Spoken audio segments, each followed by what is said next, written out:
Selamat berjumpa pada kuliah kali ini, dan pada hari ini kita akan membahas dengan topik teknologi deteksi dan identifikasi berbasis runutan nukleotida.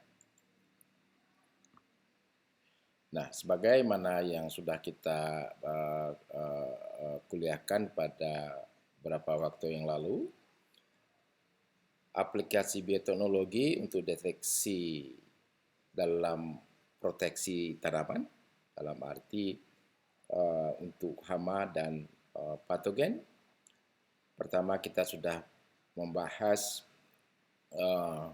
teknologi deteksi berbasiskan protein, yaitu reaksi spesifik antara antibodi dan antigen. Dan teknik yang populer saat ini adalah ELISA, Enzyme Link Immunosorbent Assay. Dan pada hari ini kita akan membahas teknologi deteksi yang berbasis runutan nukleotida DNA dan juga RNA. Nah, untuk deteksi ini kita menggunakan primer spesifik oligonukleotida yang komplement dengan genom dari patogen atau hama yang akan kita deteksi. Nah, untuk patogen atau hama yang genomnya DNA, kita akan menggunakan teknologi PCR, dan khusus untuk virus, terutama virus RNA, kita akan menggunakan teknologi reverse transcriptase polymerase chain reaction atau RT-PCR. Dan ada juga teknologi mutakhir saat ini, yaitu adalah next generation sequencing atau juga dikenal dengan the whole genome sequencing. Dan ini basisnya adalah bioinformatika atau big data. Jadi kita sequencing, kemudian kita menggunakan big data untuk mendeteksi hama atau patogen apa yang terdapat pada sampel yang akan kita deteksi. Nah, oleh sebab itu pada hari ini kita akan coba mereview replikasi DNA secara in vivo yang sudah dapatkan dalam kuliah genetika.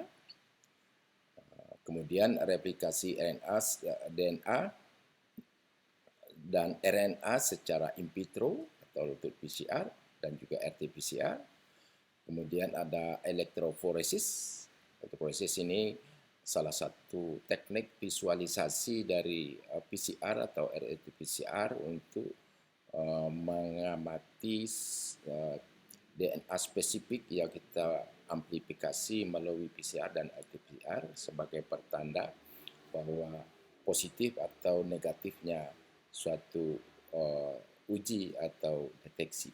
Kemudian melalui elektroforesis juga kita akan bisa melakukan perunutan atau sequencing nukleotida dari DNA yang kita saat ini sudah dilakukan secara otomatis, ya, automatic sequencing.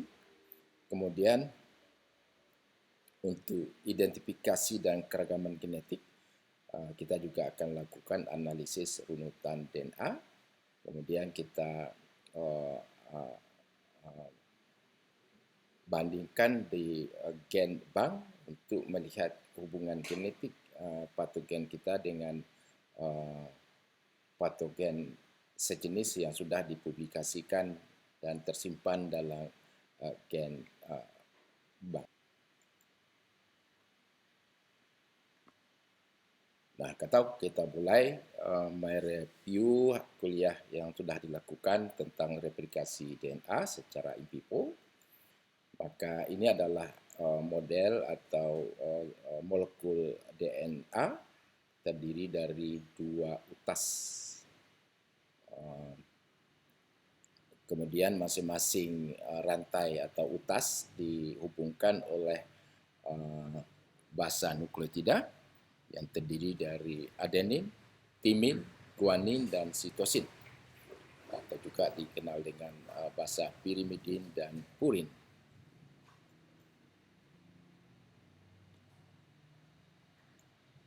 Dan ini adalah salah satu model replikasi DNA yang sudah terbukti bahwa replikasi DNA itu mengikuti semi konservatif, artinya ini adalah kromosom, kalau dia kemudian akan dikopi dalam sel, dan kemudian dalam sel itu sudah tersedia nukleotida, yaitu adenin trifosfat, timin trifosfat, sitosin trifosfat, guanin trifosfat, dan keberadaan DNA polimerase. Ini ada enzim yang akan menyambung, membuat utas baru dari DNA. Dan ini saya kira pada kuliah yang lalu juga sudah disampaikan tentang bagaimana proses replikasi DNA secara in vivo melalui model semi konservatif yang telah dikuliahkan pada mata kuliah genetika. Dan kita mulai dengan sintesis DNA secara in vitro, yaitu kita sebut dengan polymerase chain reaction atau DNA replication in vitro. Dan kita sudah tahu tadi pada kondisi in vivo, maka dalam perbanyakan DNA kita harus mempunyai nukleotida yang terdiri atas timin, adenin, sitosin, dan guanin. Kemudian ada enzim polimerase, enzim DNA polimerase, dan dalam hal ini nanti kita akan gunakan Taq polimerase. Taq polimerase ini adalah TAG ini adalah Thymus aquaticus. Ini adalah sejenis bakteri yang diisolasi pada suhu tinggi, sehingga DNA polimerase yang diisolasi pada bakteri bersuhu tinggi, biasanya dalam kawah gunung api, dia bisa bekerja pada suhu 72 derajat Celcius. Sedangkan DNA polimerase pada makhluk yang hidup pada suhu kamar itu akan hanya bisa bekerja pada suhu kamar, berarti antara 25 sampai 35 derajat Celcius. Dan ini nanti ke dalam vitro semuanya dicampur, diaduk dengan komposisi yang sudah ditentukan, kemudian kita masukkan dalam tabung reaksi, dan tabung reaksi ini akan dimasukkan dalam thermocycler atau mesin VCR yang akan mengatur suhu yang diperlukan dalam proses replikasi atau perbanyakan virus atau disebut dengan polymerase chain reaction. Nah, kalau kita lihat proses ini, jadi adalah kalau ini jadi komposisinya ini adalah komposisi yang sudah diteliti, ada Taq buffer, kemudian lautan penyangga, kemudian ada DNTP ini terdiri atas adenin trifosfat, guanin trifosfat, timin trifosfat, dan sitosin trifosfat. Kemudian kita harus menyediakan primer. Primer ini adalah nukleotida spesifik terhadap genom yang akan kita amplifikasi. Nah, spesifik primer inilah yang menentukan kita bisa mendeteksi atau mengidentifikasi suatu organisme. Dia terdiri sesuai dengan utas dari DNA, utas ganda, maka primer juga harus ada primer 1 yang disebut yang power primer. Power primer ini akan mensintesis coding sequence dari DNA. Kemudian ada primer 2 atau reverse primer, yaitu akan mengamplifikasi komplement dari sekuennya diperbanyak atau di-copy oleh primer pertama. Kemudian kita juga harus template, ini merupakan genom dari organisme yang akan kita identifikasi atau kita deteksi. Kemudian kita dalam larutan itu ada tag polimerase, ini adalah DNA polimerase yang bisa bekerja pada suhu tinggi. Kemudian air ya, millipore sterilized air, water, ini ada air yang sudah dimurnikan bebas ion sehingga bisa, dan ini di total volume larutan 25 mikroliter. Nah, 25 mikroliter ini akan masuk ke dalam tabung reaksi. Tabung reaksi yang spesial digunakan untuk reaksi PCR. Nah, kemudian tabung reaksi ini kita masukkan dalam mesin thermocycler atau mesin PCR, maka step yang akan mesin itu akan mengatur suhu pada 94 derajat Celcius. Kemudian dia akan ini inisial, kemudian tahap 2 akan terjadi 94 derajat Celcius ini pada 0,15 menit ya. Kemudian diturunkan pada 50 sampai 65 tergantung primer yang kita gunakan. Kemudian dinaikkan menjadi 72 di proses amplifikasi. Kemudian ada step 3 pada 72, dan kemudian setelah reaksi itu selesai akan disimpan pada suhu 4 derajat Celcius, dan mesin PCR itu akan bekerja dalam pengaturan suhu ini. Makanya mesin PCR nama lainnya adalah thermocycler.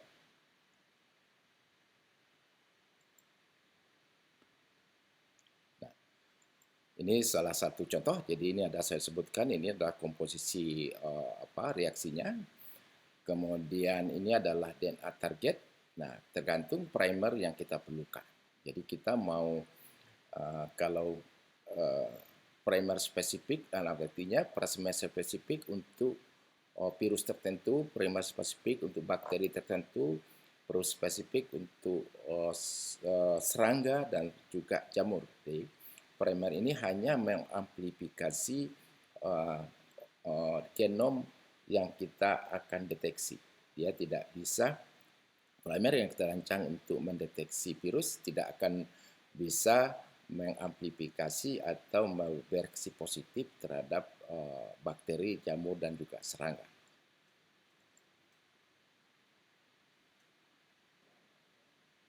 Nah, ini kalau siklus PCR, barangkali dalam kuliah sebelumnya saudara sudah dapat bahwa ini adalah komposisi komposisi dari reaksi PCR. Kemudian template-nya itu kita panaskan pada 94 sampai 96 derajat Celcius tergantung panjang dari tidak. Nah, pada suhu 94 sampai 90 derajat itu yang kita kenal dengan tahap denaturasi. Tahap terlepasnya utas ganda yang dihubungkan oleh ikatan hidrogen antar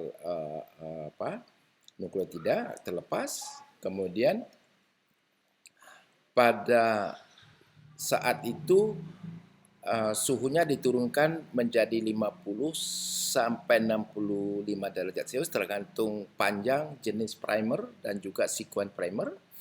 Dan primer itu akan menempel sesuai dengan yang kita rancang primer itu pada untuk virus dia akan menempel pada genom virus, untuk bakteri dia akan menempel pada genom bakteri, serangga, dan juga jamur. Dan tidak, karena sekuen nukleotida ini sangat spesifik, jadi tidak akan bisa bereaksi pada lintas organisme. Oleh sebab itu ketepatan reaksi PCR ini hampir 100%. Jadi kalau dalam swab PCR atau PCR test untuk COVID itu kita harus percaya 100%, karena sekuen nukleotida ini tidak bisa, dia harus sesuai yang kita rancang. Dia tidak bisa menempel pada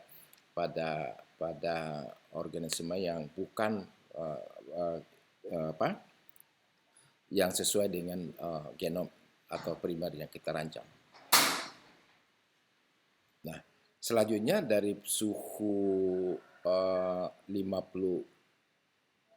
sampai 65, dia kita kenal dengan istilah annealing, di proses terjadinya hibridisasi antara primer dengan template-nya. Kemudian suhu dinaikkan menjadi 72 derajat Celcius tergantung jenis amplifikasi DNA-nya, yaitu kita kenal dengan tahap ekstensi. Tahap perpanjangan primer mengcopy seluruh template yang akan kita rancang. Dan itu akan terjadi pada suhu 72 derajat sesuai dengan suhu untuk tag polimerase. Dan itu satu siklus.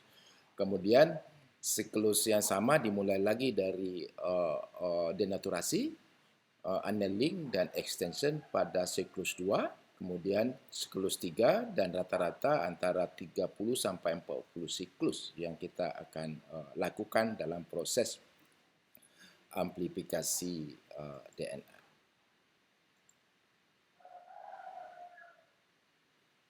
Nah, berapa jumlah kopi yang dihasilkan? Dari satu kopi, dia akan menjadi 2 pangkat N.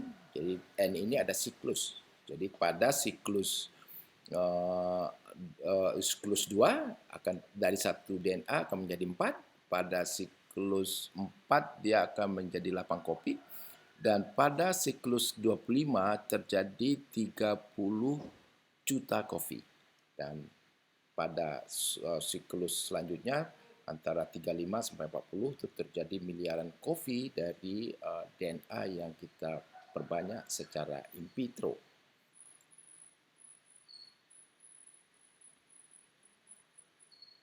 Kemudian untuk melihat ada atau tidak amplifikasi, kita menggunakan teknik electrophoresis atau kita kenal dengan visualisasi hasil perbajakan DNA yang kita lakukan dengan teknik menggunakan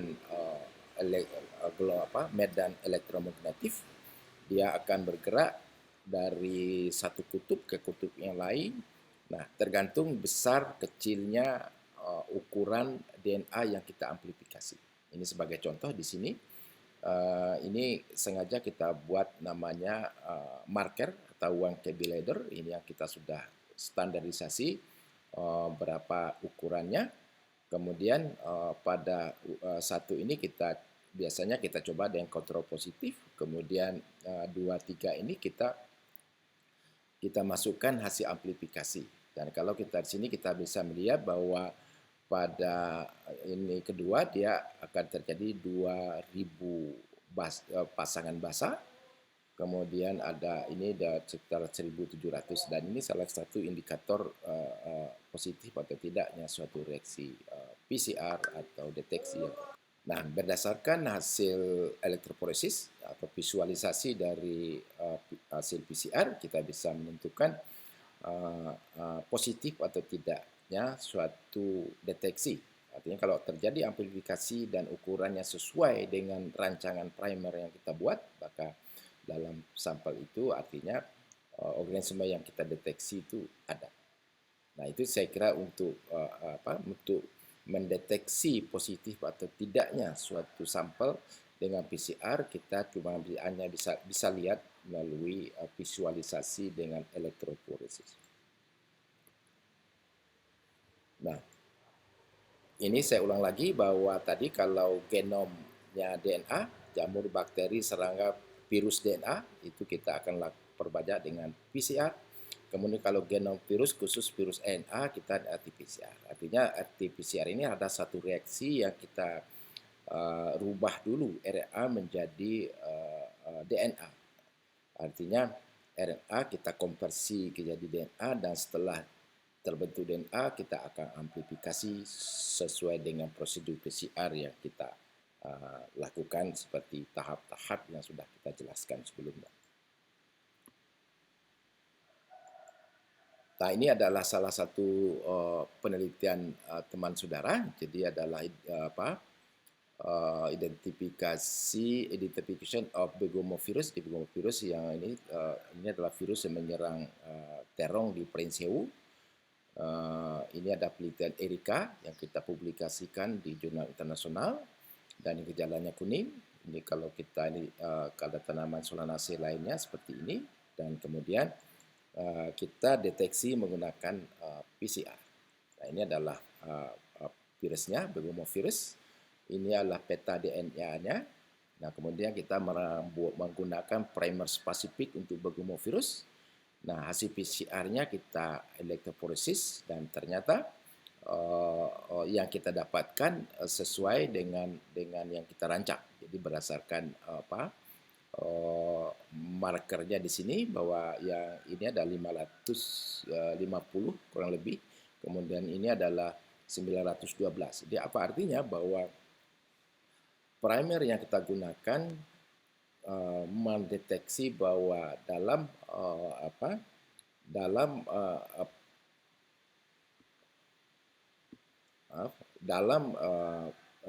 virus yang menyerang terong ini benar-benar merupakan begomovirus sesuai dengan primer yang kita gunakan.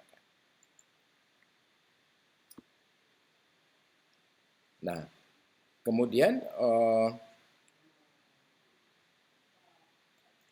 kemudian hasil elektroforesis itu kita sequencing. Artinya ini kalau kita kembali ke sebelumnya bahwa gel yang menunjukkan sekuen yang kita amplifikasi, kita ambil, kemudian kita lakukan sequencing untuk menentukan urutan nukleotidanya menggunakan automatic sequencing di laboratorium yang mempunyai alat automatic sequencing, dan kita mendapatkan runutan nukleotida dari begomovirus yang kita menjadi patogen pada tanaman terong di Perinsewu.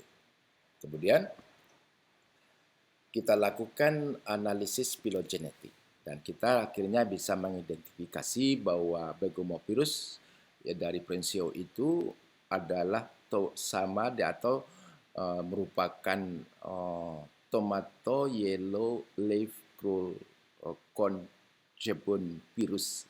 Ini adalah virus yang diidentifikasi pada tomat di Thailand, dan ternyata itu sama dengan begomovirus yang menyerang terong yang kita ambil sampelnya di Perinsewu.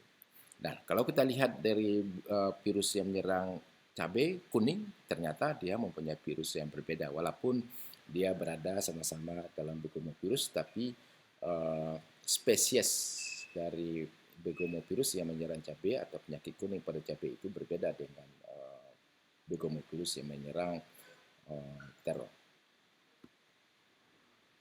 Nah, kalau kita lihat deteksi ini, kita menggunakan RT-PCR. Ini penelitian saya dulu waktu disertasi doktor, dan ini adalah virus yang menyerang kacang tanah, itu PSTP. Kemudian ini adalah peta genomnya. Kita menggunakan primer PST1 di urutannya, PST2, kemudian kita PCR, kita visualisasi, dan ternyata amplifikasi itu terjadi. Artinya apa? Bahwa kacang tanah yang bergejala seperti ini benar-benar terinfeksi peanut stripe virus yang menyerang kacang tanah, dan ini kita kenal dengan penyakit belang pada kacang tanah yang disebabkan oleh PSTP atau peanut stripe virus. Nah, itu juga sama prosesnya. Jadi hasil RT-PCR-nya kita amplifikasi. Jadi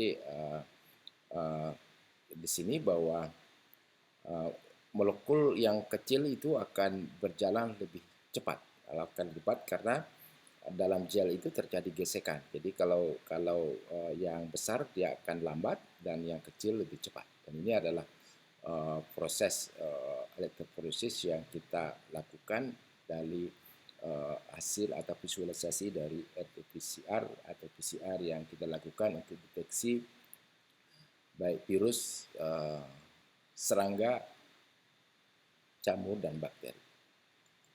Coba sekarang kita lihat penelitian mahasiswa mahasiswa S2 di Lili Agustina Warwu. Ini dia mengidentifikasi lalat buah yang menyerang belimbing.